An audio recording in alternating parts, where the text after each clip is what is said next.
Hello, hello. Good morning, good afternoon, good evening. It's 10:52 a.m. in the morning, and today is Sunday, and I believe it's June 7. It's been a long time since I've been on this camera, and today I am using something unique. So I'm using my phone to record a video. So it'll be the first time I'm using my phone, and I usually use GoPro. I have a GoPro in my bag, or I use sunglasses. I use glasses, which whenever I speak, there's a lagging voice. So I've been trying to use less glasses. I can use glasses if I go to like an event where I'm going to be filming with no speaking. So today I'm using my phone because it's too hot outside. It's 86 degrees. So if I use my camera, my GoPro, it's going to die. So you're going to see me talking all the time. You won't be able to see the actual footage in front because when I have a GoPro, I switch back and forth. Also, his hands free, so I can just speak as recording and move my hands, whatever. You may see some cars in the background when I'm driving, some trees. I think it's cool, right? It looks great in my camera, at least. I turn my camera upside down, my phone is upside down, hoping that it's going to give me a good footage that can fit the whole screen of YouTube. So how it looks. And the first time doing this, I did it one time. This is like 2022 in California. I just don't remember making video with my phone. I don't know how good it was. So anyways, it's been a very, very long time since I've been on a camera, since I spoke. I've been making videos, but it's more like assembling something, whatever. But today I want to come here and give some updates on what's been going on right now. First, there has been so much work from the house. The camera is not showing here, but I can see the Congress, the building in front of me as I drive towards it. There has been a lot of work. So they recently passed like a resolution to halt or stop the Trump administration from continuing the war in Iran. So that has been a thing. Another thing that happened recently is that Donald Trump got really angry at Israel, or Netanyahu, whatever that guy is, the leader of the military in Israel, for continuing to bombard his neighbors, because the ceasefire has been really fragile because of continuing bombing the neighbors. So that's been very challenging for the Trump administration to stop the war, and there's no anytime soon.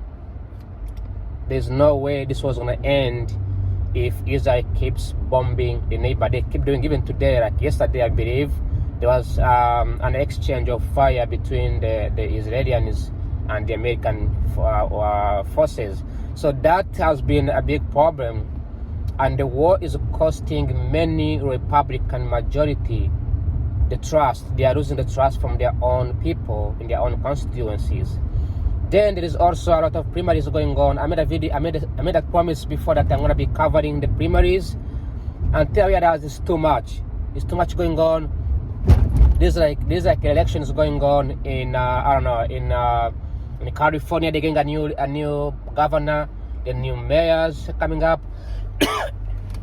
Then they are electing new. So much going on right now in every single state, and it's so hard to track everything. But so far, looking at the polls, because when I read Associated Press, they show the summary of each poll for each primaries. You can see majority voting for a Democratic primary. What does that mean? Because primaries can tell us who's gonna win, which party is gonna win in a specific state. The party, especially in the House, because you need the House. To know this, you need to look at how many people voted for each candidate in each political party. If the number in a specific candidate is way up, but there's an even amount of numbers that voted for a specific candidate in a specific state, in a specific party, it tells you that, believe it or not, there is a possibility that a leader from a specific political party is going to win. Right? That is how you know that Democrats are going to win in the House as majority, and this worries a lot the Republicans. So they voted to stop Trump from starting the war, continuing the war in Iran, and that something that was been, I don't know if it's a positive thing or not, but like I say, Trump started the war in Iran with no approval from the Congress, no approval from his friends. Only two people started the war. It was Donald Trump as well as the Peter Etzgen, the guy who has tattoos on, right?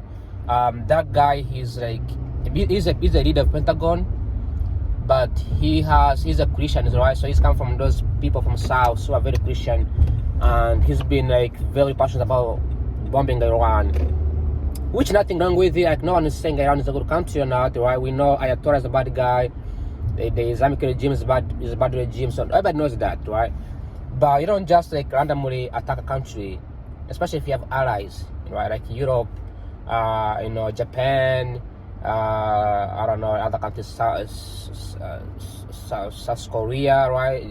Philippines, right? Even some countries in Africa too needs to have some say. But these guys did not consult anybody. They just like randomly bomb this country. Even neighboring countries like Kuwait and Qatar, these are good friends of United States.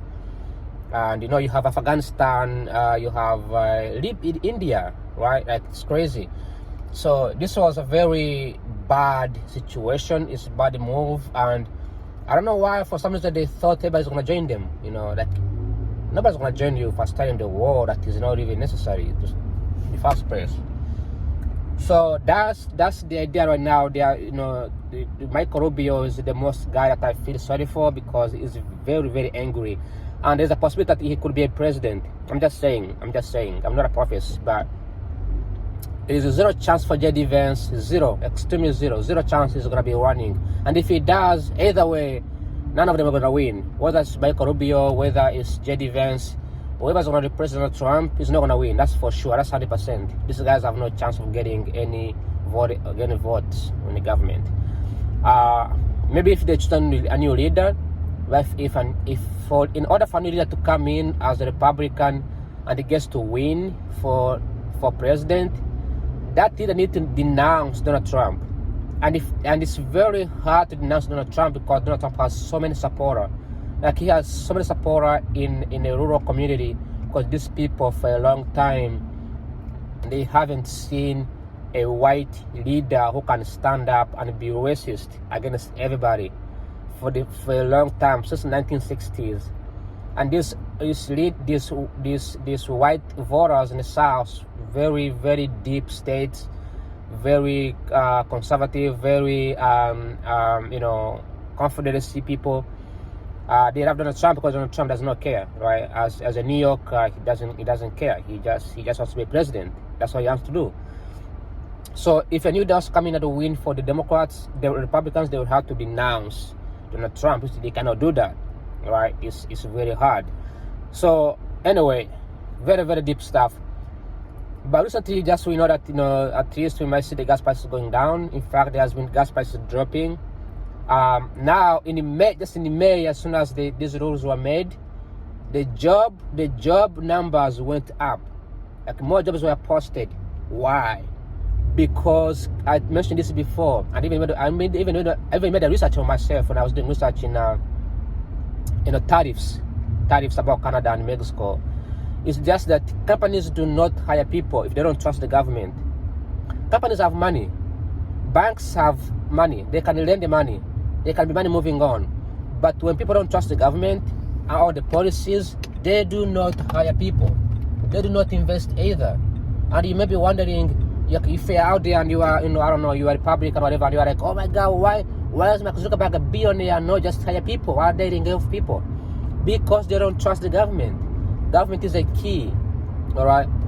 Government is a key. When the government is not trustable, people do not invest.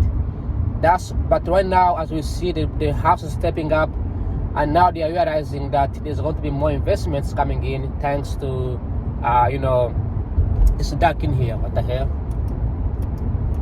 Damn. I'm gonna have to come back. All right. I just left the tunnel. The tunnel is very dark on my phone. So anyways, so what I was saying is that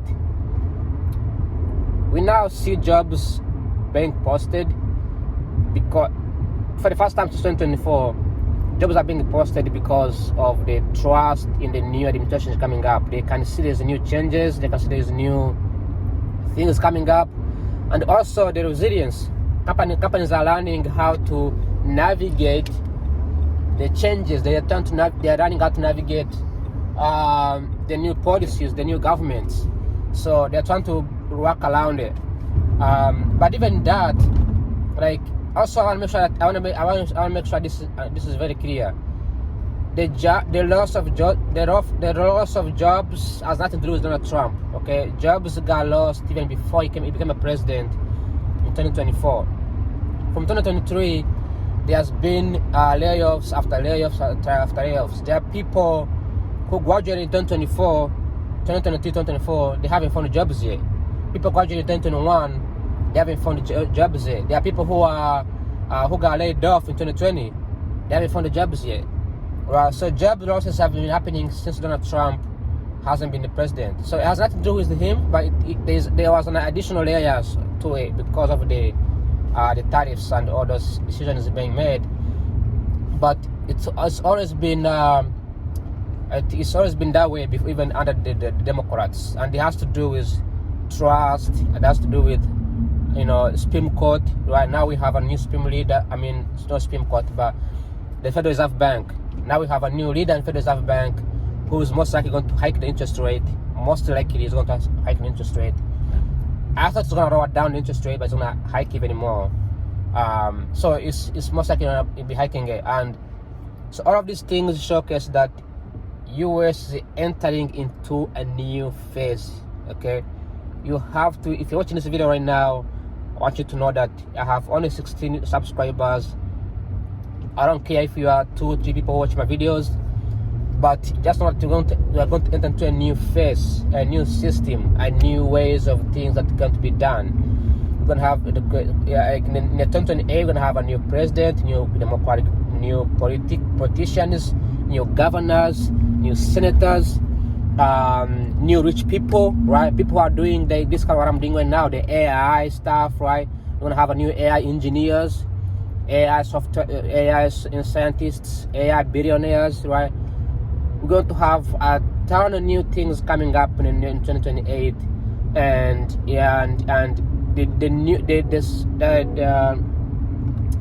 the Federal Reserve Bank chair, okay, Kevin Walsh, he is a huge believer of AI, because himself, he actually was the pioneer of .com boom. Okay, so this internet is the one behind it, which is a good news for some people who are going to be adapting it, people who have degrees, people who went to school, because it doesn't matter what professionals you are into, you are in, AI is gonna come for you. Okay, all it takes is the policies. When the government is eager to adapt something, everything is possible. I can tell you, I live in Washington DC. Government people are very smart, and they can take care of everything. They can eliminate poverty. They can eliminate anything they want. They just choose not to, or they have much things to care about. They have priorities. But as we see the government now prioritizing AI, automations, engineering, anything you do will be automated. Okay, somewhat, one way or the other. All right. So another thing I want to talk about right now is the World Cup is coming up. It's one of my favorite sports in the world, so I'm gonna be watching it. I bought, if you see my videos, I bought a huge, a huge projector, which I can be watching on a wall, seeing the entire prayers. Right, it's gonna be really, really cool. So I did that because I need to watch World Cup. I also have to remember that I have to give credit to people who deserve it. Donald Trump is the MVP behind the World Cup, and I don't care if he watches this video or not. But what did I thank him for? No matter how many times I hate him, I thank him for pioneering World Cup. Donald Trump in 2018, he was behind World Cup happening in the United States, and I remember him saying, "This has to happen in America." Like, this was his own idea. Like, he pioneered it, he signed it. And part of the reason why I didn't vote when there was voting in 2024, which I could have voted but chose not to, because I did not like Trump. Also, I did not like Kamala Harris. So I was like a double header. But you know, one thing that I like about Donald Trump, him winning, was the fact that if he comes in, he's gonna pioneer World Cup to happen in the United States. And then the war came, right? The World Cup, the war came, and then Iran, which I love Iran, their team were almost got excluded from playing, right? They were about to get excluded because of the security, right? The idea that they will come here and protest, whatever. But recently they got approved. So Iranian team is gonna come to the United States. They're gonna be playing in Los Angeles, which is a good news. So I'm happy to see this happening. Also, another thing to note here is that Trump recently has been deploying National Guards across all the cities. Even though we think it's a bad idea, he needs to do that even more because we're gonna have a lot of security issues under the World Cup, right? We need to have a huge security tight, like very, very tight. But this is gonna be a huge problem, right? So that being said, that's all for today. I have to record only 16 minutes. If I pass that, my videos will not be able to upload. So that being said, thanks for watching. Like always, bye bye. That's a now 15 minutes video. Let me focus on the road. Like always, take care. Ciao ciao. I don't know if I took my glasses off. Ciao ciao. Bye bye. Take care. See you.